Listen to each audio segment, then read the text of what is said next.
Welcome to the Friday at 4 podcast series with your host Charles Luttrell and co-host Steve Kent. Steve, Sure. welcome back to the Friday at 4 podcast series. How are you? I'm doing well, Chuck. Thanks. How are you? Yeah, hanging in there. Another wonderful week. We got a lot to talk about off camera after this episode. Oh, okay. That But sounds a yeah, little ominous, but okay. yeah, Good stuff. absolutely. Yeah. So real quick, I have our guest today, Vidar. Vidar, how are you? I'm good, thanks, Neil. Awesome. We're all great. Thanks for joining us here on the Q.A.C. Team podcast on Friday at 4. So we'll go ahead and get started with our topic today. So Steve and I had quickly talked about a little bit. I think this came up a couple of weeks ago too, Steve, if I'm not mistaken. We had Yeah. kind of touched on this a little bit. And I think it kind of hits home a little bit more. Um, if your team is mocking customers in the background, behind the back, that's a culture problem, not a business problem. That's a tough one, right? You got a broken culture, it can show up everywhere, right? It can show up in your business, show up in your reviews. Um, let's talk a little bit and dive into a little bit more about what this broken culture talks about. What do you think, Steve? It's a very interesting question, and it can go a million different ways. Yeah. But in my mind, it all starts from a business that starts to see either a decline in revenue, some negative reviews, something that's not working the way it should. And again, that could go a million ways. So the smart business owner says, okay, something's not right. How do I figure out what it is? What's going on? And there's any number of things they can do. They can look at reviews, they can talk to customers, they can put cameras, hidden cameras, they can do any number of things to see what's really going on.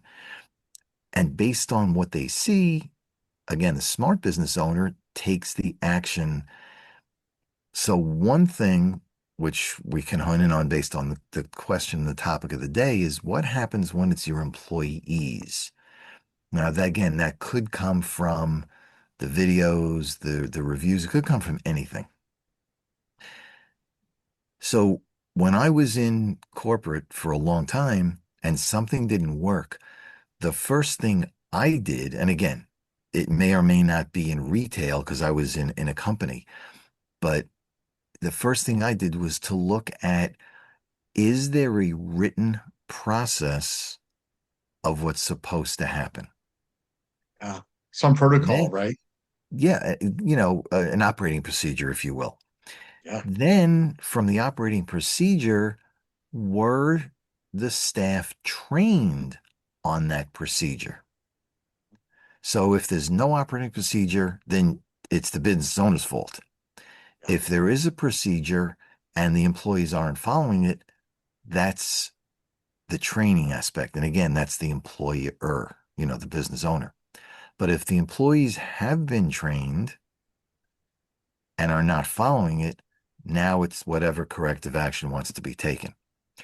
And in a short summary, that's kind of been my experience. And I always, again, IT world, put the onus on the process, the procedures, then the staff. I always gave the benefit to the staff just in case. Yeah. So, And what's crazy, right? As you talk about staff and protocols and procedures, it goes deeper now, right? Because this topic can also go towards the owner, right? So the owner who loses control of her staff, mhm. right? That means she lost control of the business as well. So now that is a bigger issue. So we're going to take it over to Vidar a little bit, let him introduce himself, who he is. And Vidar, give us your opinion a little bit on what we're talking about here. Sure. So my background is mostly startups over here. So I've spent 30 years doing technology stuff, but largely in startups. And One of the interesting things for me with this topic is that technology teams are often like kept in the back room and are very rarely given exposure to customers or trained how to work with customers. So it's a very mixed bag how well people are handling it. Um, it took getting into a large corporate for a short period, like 10 years into my career, before I got any kind of formal training in anything Mm. outside of, my technology background from university. Because we were just expected to, well, that's what we needed. We needed the computer science background. But a lot of us were in roles where we had to constantly deal with stakeholders that might be customers Right. and Absolutely. had perhaps never been put in that kind of situation or trained in any kind of way on how to deal with customers. So some people did well, but I worked with a lot of people who had no idea how to deal with that situation. So I'm going to throw something out here. From my experience, there are two types of customers. There's your external customer, who is your retail store, somebody walks in, whatever it is. But then there's your internal customer, who, when you do a function, who inside your company then takes your finished work product and then Mm, does something else to it. So it's like an assembly line. Person one finishes something, they give it to person two, they work on it, they give it to person three. So, and again, my background, like yours, is in the IT space, but mm, I always had that internal customer. yeah, So whether it's internal or external, I think the same issue holds because yeah, absolutely. internally, you're not going to get the Google reviews. Hopefully not. Okay. But That would be an internally, odd one, right? For Chuck to see Google reviews on internal yeah, really, there you go. customers. So that's it. We got to bring Chuck in. Great idea. I love that. Yeah. But how do you then handle that internal problem? Because if internally you have those issues, then the finished product to the consumer, to the client, is either late, poor quality, Yeah. more expensive than it should have been. So there's really two sides with the same end result of the business owner has to take responsibility, but there's two sides to that. Absolutely. And I think, a lot of technology teams struggle with that as well because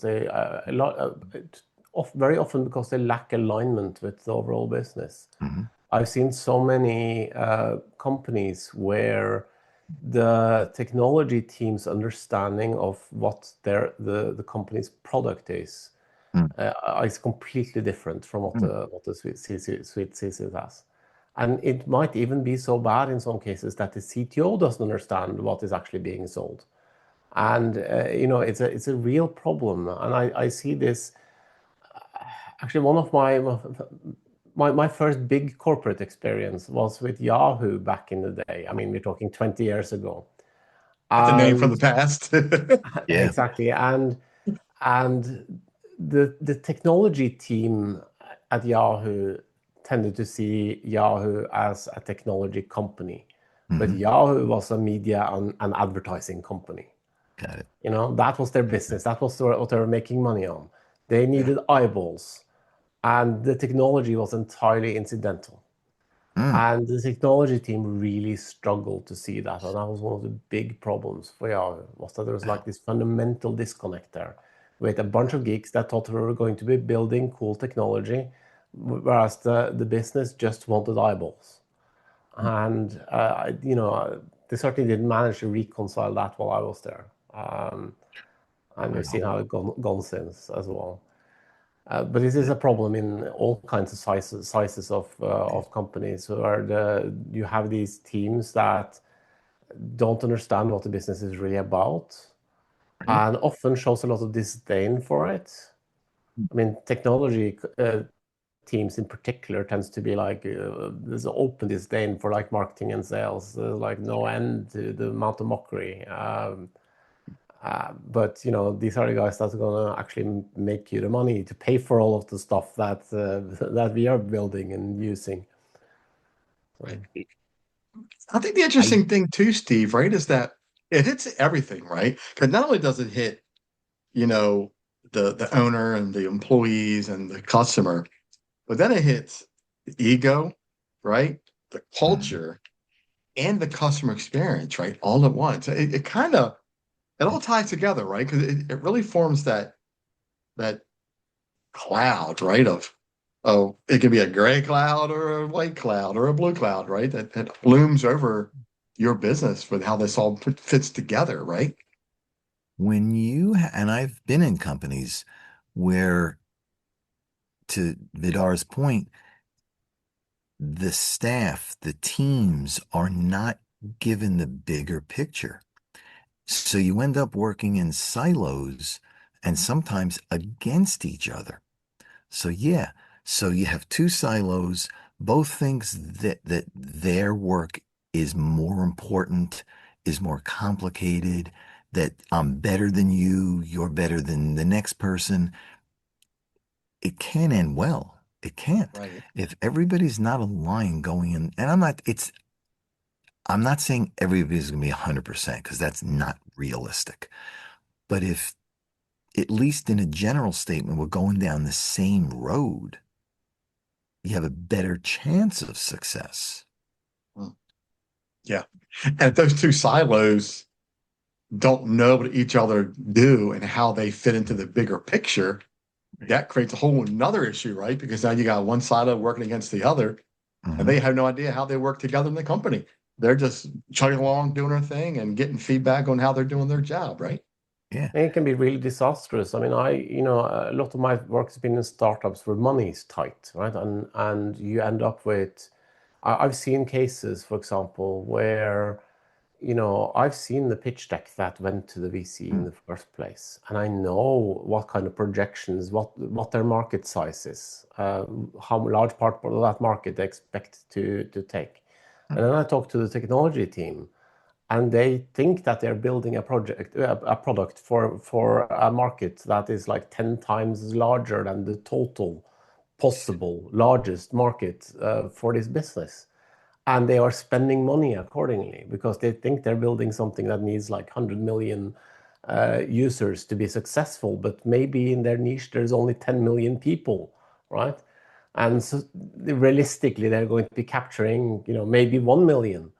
And so you're building something for a scale that is 100 times larger than what it could possibly be, and what waste an enormous amount of resources in the process. And that kills companies. It's like, it's not just the culture, it kills companies. I think that goes back to, I think it's called the Napoleon complex, where you're small, but you try to make yourself bigger. And I could be wrong. Psychology is not my forte, by any stretch, but I think that's what it's good. That's why a lot of times, if you ever see a Chihuahua, a really small dog, that they look to be very vicious because they're scared because they're so small. They're trying to look bigger. And that kind of is similar to what we're describing here, is you really have 1 million, but you're building it for 100 million when there's only 10 million total. So it's the same thing you just described. And I'm agreeing with you. I think it's the right, not the right, but that is the thought process that is used by a lot of people. Yeah, It's you also nailed it. something that's it's also something that's being kind of reinforced by a lot of culture around you need to be prepared to scale and you need to be prepared to grow fast and that kind of thing.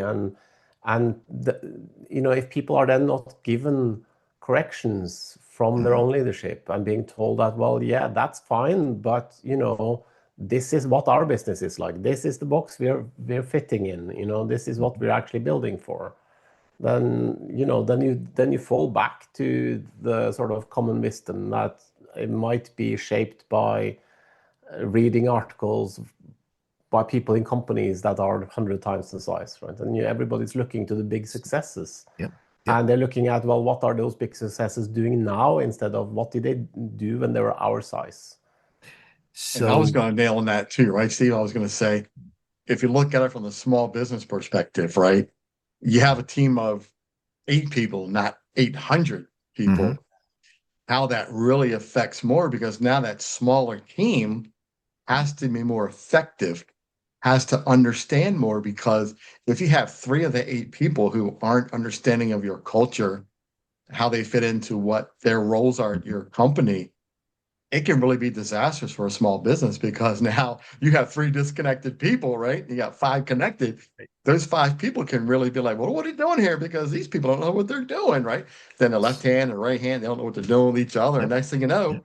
it implodes, and then that business can go under quickly, right? So this is where the owner of the business, regardless of which business, regardless of size, the owner either themselves or has to have somebody or multiple people under them who looks at the scope of work. And I know, Vidar, you've heard this term, scope creep. Yeah. Um, and it Have to is go. because if the Yeah. scope says build something for 100 people, and all of a sudden they start building something for 1 million people, to Vidar's example, somebody early enough needs to look at different milestones and say, where are you in the process? It could be you're building a software project. It could be you're selling widgets in a store. If you're not selling the number of widgets or they're late to market or anything else, somewhere early on, somebody needs to step up and say, are we on target? Time wise, budget wise?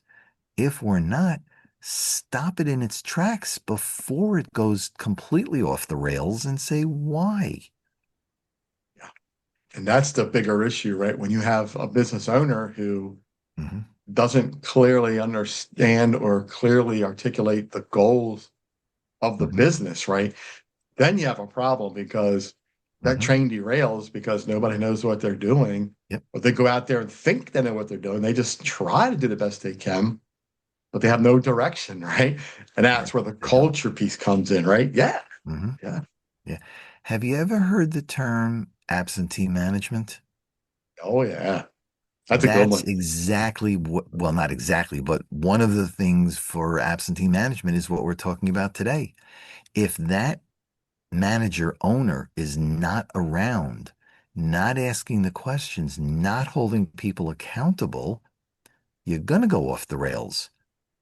And then you can't really sit there and say, what happened? Because you weren't there. Yeah. Yeah. So, Vidar, let's talk a little bit more about, what you do and how you do things, because how does this fit into your world, right? Are you an independent owner? Do you have a team under you? Let's talk a little bit more about how that works for you.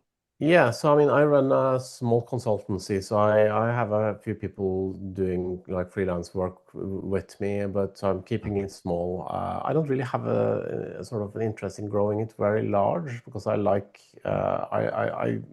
basically I started out doing contracting just myself, Mm, after having done a lot of, a few decades of startup work basically. And getting to the stage where I was being too expensive to keep on staff all the time, mm, basically. okay. And then, as things have gone along, eventually I bring in somebody else to help me deliver projects. And yeah, so I mean, I go into a lot of technology teams where, there's gaps, and that means I get to see a lot of teams that, well, a lot of them are great, but there's usually something dysfunctional in every team, right? And so you get to see a lot of that.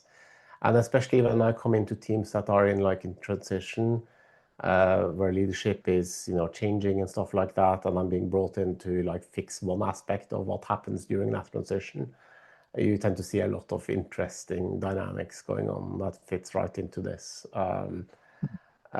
especially when it comes to an internal customers. And sometimes you have companies where the culture is just spot on and everybody gets that communication top down and it's very structured. I have a client now where I feel that the leadership team is reporting very transparently, very regularly.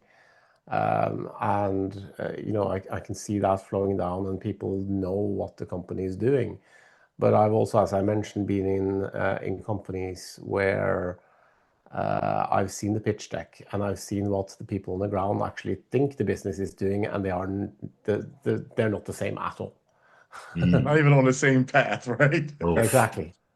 Right. So, and I've seen cases where the teams that I've gone into also have like open disdain for what the company is actually trying to achieve, and it's not just that they don't know; it's just that they don't want it to be that, right? You tend to find that in certain types of companies where it's at odds with what geeks tend to like, but they work there anyway because the pay is good. But then it's really hard to keep the team aligned with the mission. Like It is. companies that it's hard to find a techie that doesn't run an ad blocker, for example. If you're working in a company that makes all their living of ads, there's going to be tensions, and some people are fine navigating that and some are not. It's a challenge because, and again, in my mind, from my experience, some people do align with the company mission. Mm. Some people don't because they align with their own mission. And that's always a balance of how do you bring the outliers back in? Because sometimes those outliers could be your really key team members. Yeah. You got to bring them in because if you don't bring them in the right way, they walk out the door. So there's that Yeah. balance to keep your company afloat, but still get done what you need to get done. Yeah, or they just You go know, rogue. I had Right. a startup yeah. ages and ages ago where that really could not afford it, but this one, that person that should have been a key contributor basically went off and did his own thing for 6 months without Mm, anybody really knowing. He was like keeping enough things going mm. that it wasn't noticed that he like rebuilt a core system by himself and spent most of his time on that. And then he just suddenly came in one day and said, "Oh, here we're going to replace this piece with that piece." There was no value delivered by it. It was just purely because he felt like this was better technically for him. Great. And it's Yep. One thing I like about how I tie into this is that when I would do the mystery shopping first time around years ago, owners were quite surprised to see what I'd find and how it didn't really fit into their vision of what their Mm, business model was about. Then that allowed them to adjust the report to what they wanted. mm, So as their shoppers would go in and do the reporting, week after week, month after month, and then you start getting the reports built up. Then you could see the data, the real-time data of, okay, now I see how it's starting to fit into what my vision is, so you can build the culture around what you thought you were doing, but wasn't really happening. And that kind of ties today, right, with the reviews. I go in and do my show, I can create that star performance index that gives you that data upfront already that shows you your competitors, shows you what you've done, and then you have that business. So it kind of ties into, you know, what you think your culture is, what your culture really is. You know what I mean? Does that make sense? Could be two different things. Three different things, right? Yeah, three, Yeah. yeah. Right. Wow. this is An kind of eye like opener, interesting right? because it's like in a sense when you're coming in as a consultant or contractor in a team, you kind of get in that kind of same position because I Mm, go into a lot of teams where I'm functioning as an independent contributor on the team, and I get to talk to the people like on the mhm, ground. But at the same time, I will often be reporting to somebody very senior because I'm in there to solve a specific problem, and I'm not cheap. And So I tend to be talking to, CTO level, VP Yeah. level, that kind of thing. And the people doing the work at the ground, and what the messaging I'm getting from about the company tends to be very different. And Yeah. often the lessons they get out of that, out of getting a back channel, even though I'm not going to throw anybody under a bus kind of thing, but I will explain the issues they're having, is often more valuable than the actual technical work I'm doing, because they Right. learn a lot about what's Yeah, going that was on. going to be my question that you answered for me. I was going to ask you, do you have any pushback or do you have any problems when you have to work with teams that maybe aren't on the same page as you, or they don't want to, respect the fact that they have somebody that's trying to consult with them, you know? So yeah, so it's interesting. So one of the things that I find is that when you're working, especially with technical teams, the big challenge if you're coming in as a consultant and stuff like that is you need to prove yourself very, very quickly. They need to see that you actually know the technical bits, because when they hear consultant, a lot of them will think, oh yeah, this is a pencil pusher that's going to be writing reports and not doesn't know what they're doing. But I've been doing hands-on work for 30 years in this space. It's very rare that I come into an organization and there are a lot of people that are more senior than me in terms of the hands-on experience. But at the same time, because I've been doing startups, I have been dealing with decision makers the whole time, and or been one of the top decision makers. I've been on boards. I've reported to boards and report to the C-suite. So I'm used to sort of straddling that divide. But yeah, with the tech team, you need to really demonstrate that very, very quickly. And I remember actually in that case, the tables were the other way. I was on staff, and we brought in an outsourced team. And initially, it was very clear that they thought I was like a bureaucrat. I didn't know, they didn't think I knew what I was doing. And Yeah. then one of my colleagues quietly pointed them to my GitHub profile. So for those not aware what GitHub is, basically it's a hosting site for source code projects you've written. And mine is full of stuff going back 20 years with, very deep technical research and that kind of thing.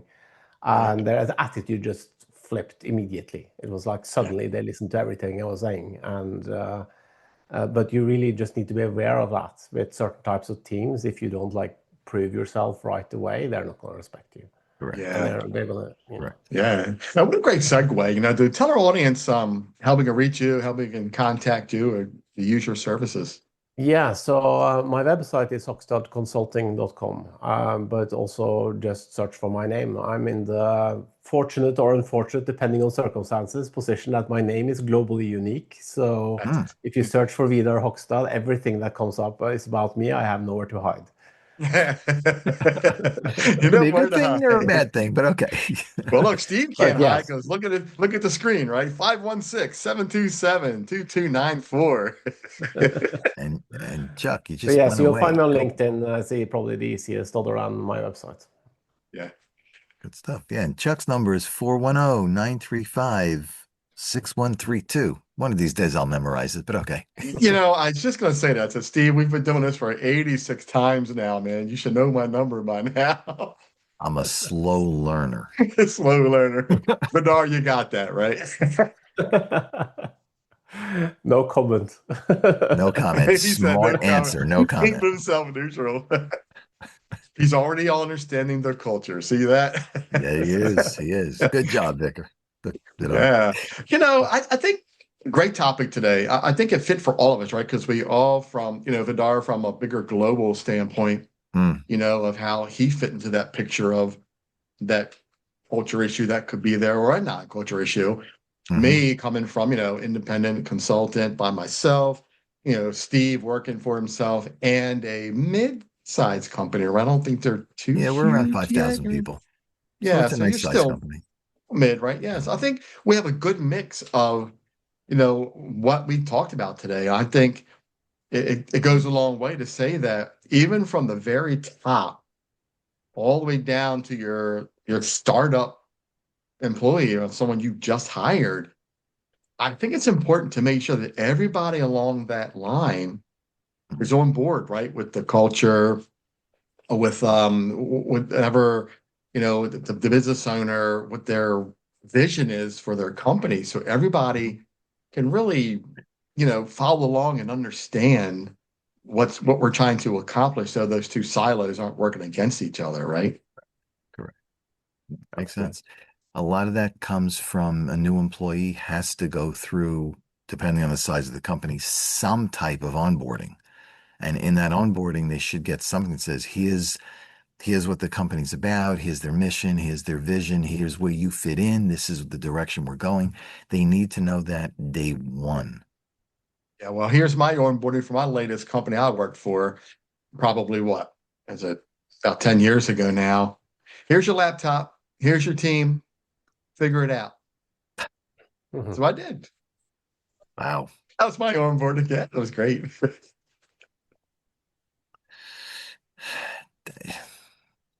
Yeah, I've been there. I've seen that. Vidar like, I'm not saying anything. No, I mean, I've absolutely seen this as well. There's a company I did a contract for a few years back where I was basically left to my own devices throughout the contract. There was like no check-in, no nothing, and I had to guess. Basically, I had to divine what it was they expected from Jeez. nothing. And that's not a situation that is going to end well. So luckily we parted on good terms at the end of it. But I was not happy with what I did, what I delivered, because I was in a situation where, well, I had to guess everything, and it's not a good position to be in. No, it's not. It's not. It is not. Well, let's see. Vidar from the UK, right? That's where you're from. Well, I'm from Norway actually, but I've lived in UK for 26 years now. Wow. So you're in Norway. Wow. So man, we're reaching the globe today in this podcast. I love it. We So are.